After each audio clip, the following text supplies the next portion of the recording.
So let's learn about mobility. One of the best ways besides the foam roller to work through your hips is to use either a tennis ball or a lacrosse ball. These two instruments here can really help get rid of trigger points and any kind of adhesions that you have in any kind of muscle really, but we want to focus particularly on the areas that you're mobile. For example, your glutes need to be mobile and your thorax needs to be mobile. So that just means that it needs to move well, okay? So your core, which is your abs and your glutes, you've heard plenty about that, they need to be stable so that your hips and your T-spine can move well, okay? So as the foam roller is general to the hips, the balls here are more specific, or the most specific way to target these areas that might be tight. And they will be tight on you because of most of you sit most of the day for your seated workplace. So I'm going to drop the tennis ball because I like the lacrosse ball the best. It's the hardest, it's rubber, and it sticks against wall well. So here we go with the lacrosse ball for the glutes. So I'm going to actually put this right in my glute area. So here's my entire butt cheek, let's call it, or glute max to be specific. I'm just going to put it in there, and I'm going to just try to find any tight spots that I can find in there. There's really nothing specific that I can say other than just search and destroy. If I bend forward a little bit, that'll help me get really deep down into kind of that upper hamstring, really low glute upper hamstring area. And then you can really hit along the top of the hip bone and then turn towards, I'd turn towards the wall here, this camera, and hit kind of the top of the upper part of the glute. And here's another one you can do that actually will help you with low back pain if you have any.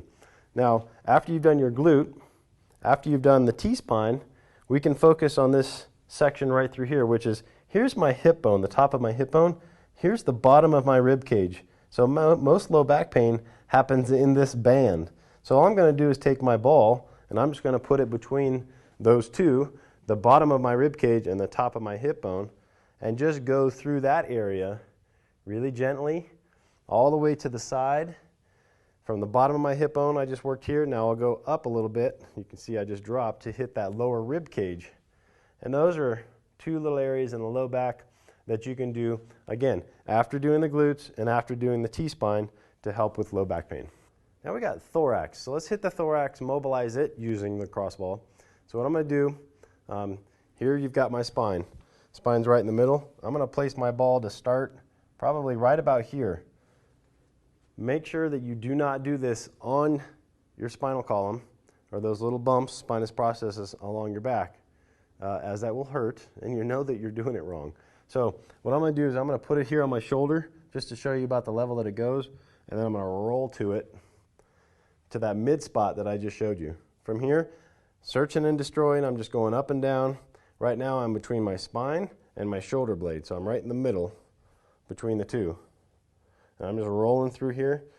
A lot of times what I'll do is I'll just move forward a little bit and let it slide down some to hit that lower part, the lower portion.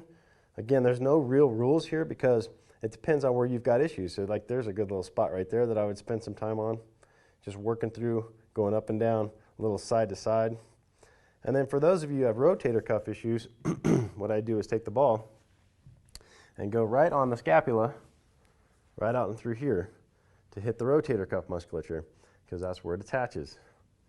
And I'd work through here. You can tell that I've got a couple spots based off of my face.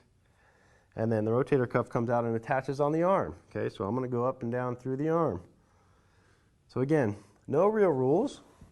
Just try to find any tissue that doesn't feel happy, which I guarantee you will, and stay with it. We say be patient with the foam roller. Be patient with this in your hips. Be patient with this in your T-spine. It will make a huge difference. If you do nothing else and you just did those things, it would definitely change your mobility for the rest of your life. Give it a try and do it frequently.